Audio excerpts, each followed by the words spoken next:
So ayun guys, punta tayo magpapalinong ng nuwang kasi baka mabilag. Sobrang lakas na ng init. Bale doon sa pan guys, doon sa tabing ilog. Doon banda guys, doon. So ayun guys, ito yung hanging bridge. Bale nandun daw sa silong ng hanging bridge yung isang kalabaw. Bale dalawang kalabaw guys yung ililipat natin. Pupunta natin sa lilim. Bale dito na tayo dadaan kasi kuan, nandun lang naman sa baba doon yung kalabaw.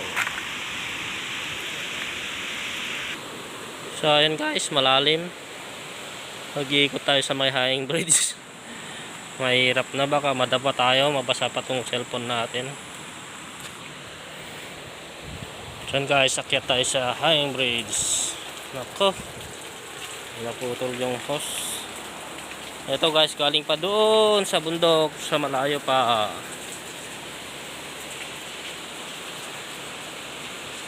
So ayun guys, hindi natin alam kung saan natin hahanapin yung kalabaw. Pero sabi nila nandito lang daw. Ayun pala. Yung isa nandun. Ayan guys, may namimingwit doon. Dami kasing isda dito yung sa ilog dito sa amin. Doon.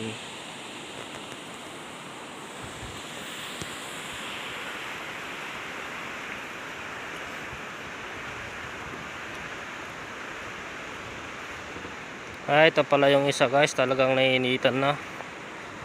Sa lakas ng init na ganito, yung maghapon na nakabilad yung kalabaw na ganon, sigurado patay ang abot. Meron pa tayong mga kambing dito. Bali nakawala lang sila guys.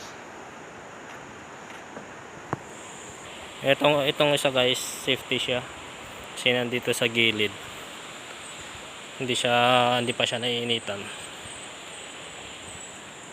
So guys, pababa na tayo dito, umikot tayo.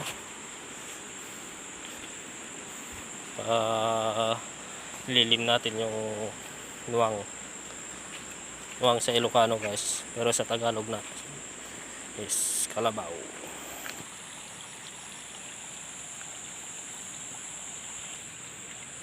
Yun guys, sobrang lamig ng tubig niya.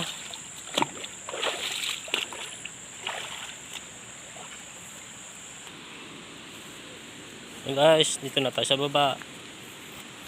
Ayan na yung kalabaw.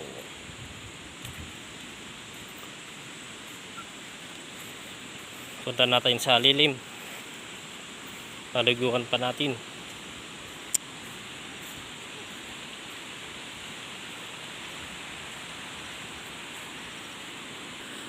Ayan guys, tignan natin kung saan nakatali.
Ayun yung anak niya guys.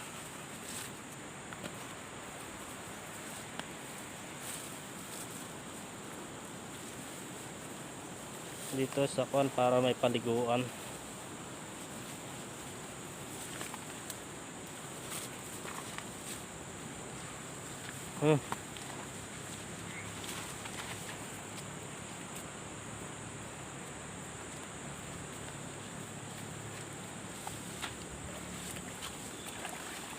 Oh, ligo. Ligo.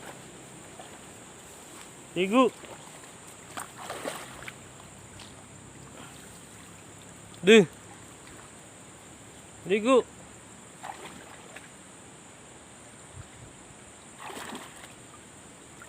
Ako, tatae pa talaga.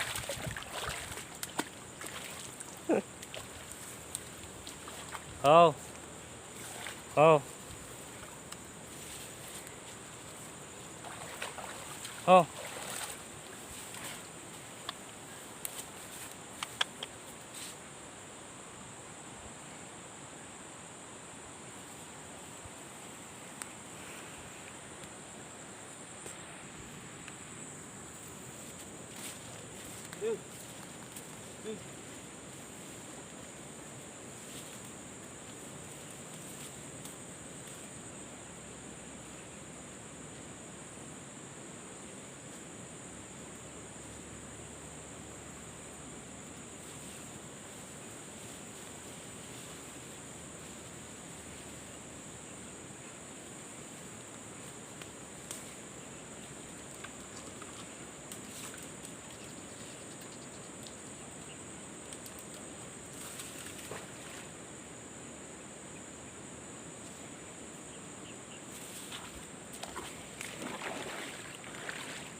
So yan guys, itong isa hindi na natin gagalawin kasi may pagsisilungan naman siya.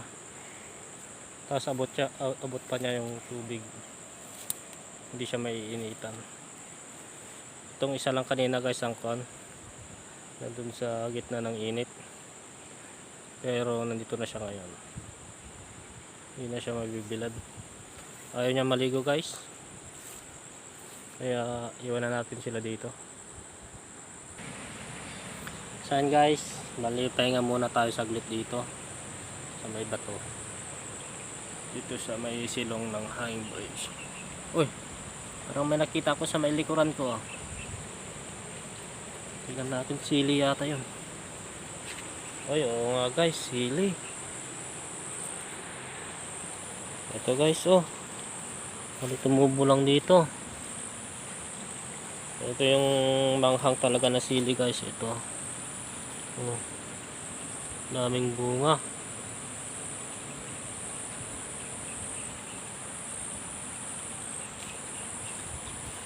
So yun, babalikan ko to guys pagka marami nang nahinog. Dami na rin hinog, oh.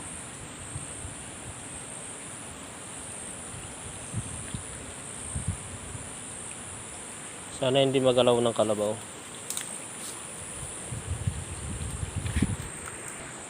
So yan guys, nandito na rin lang tayo. Kukunin na natin yung bunga niya, yung sili. Tayo ng panglagyan. Ito guys, paglalagyan natin ito.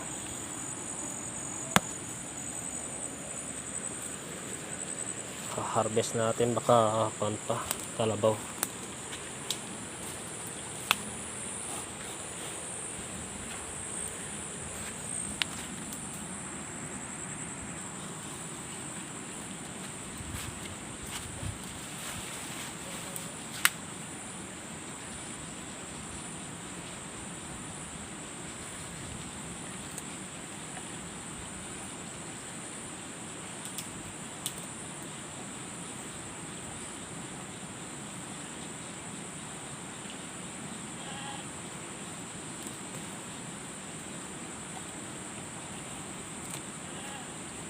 Sobrang anghang ng sili na to guys. Mas mga pasakuan sa siling Taiwan guys. Ito yung native na sili talaga dito sa amin. Daming hinog, oh.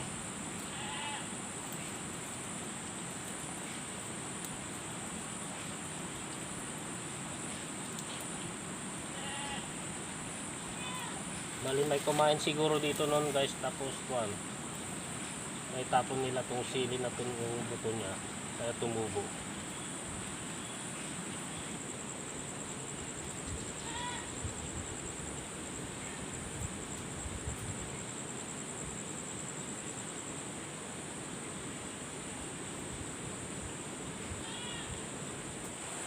So guys, oh. Pero marami pa siya guys. Kunin natin.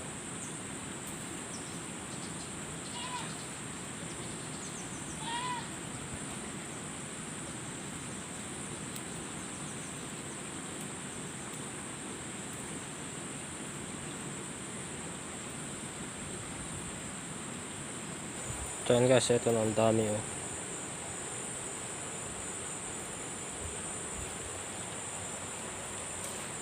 Meron pang naiwan guys, pailan-ilan.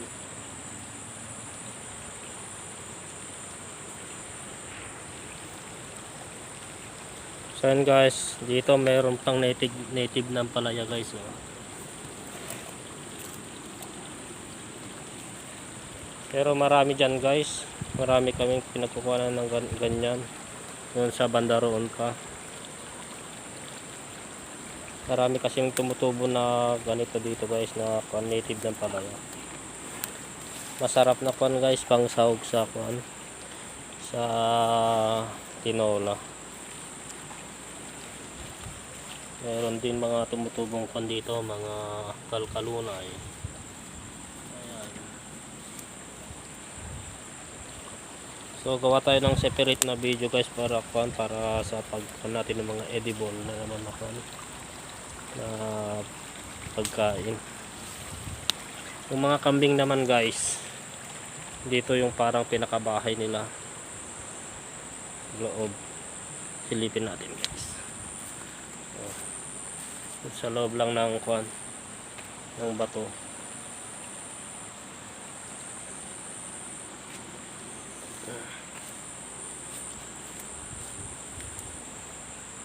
Ayan guys, ito malaking bato. Ito sa silong lang niya. Bale, ito ya guys yung kuan, taas ng bato na kuan. Yung sa ilalim is yung kuan, yung pinagbabahayan ng kambing.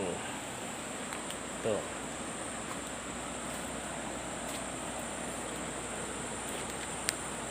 Ayan guys, yung mga kambing.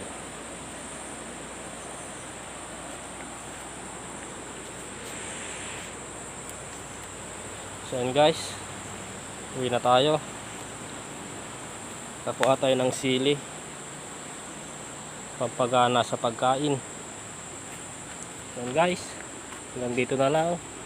See you next video. Please subscribe, like and share. Thank you. Ingat. God bless.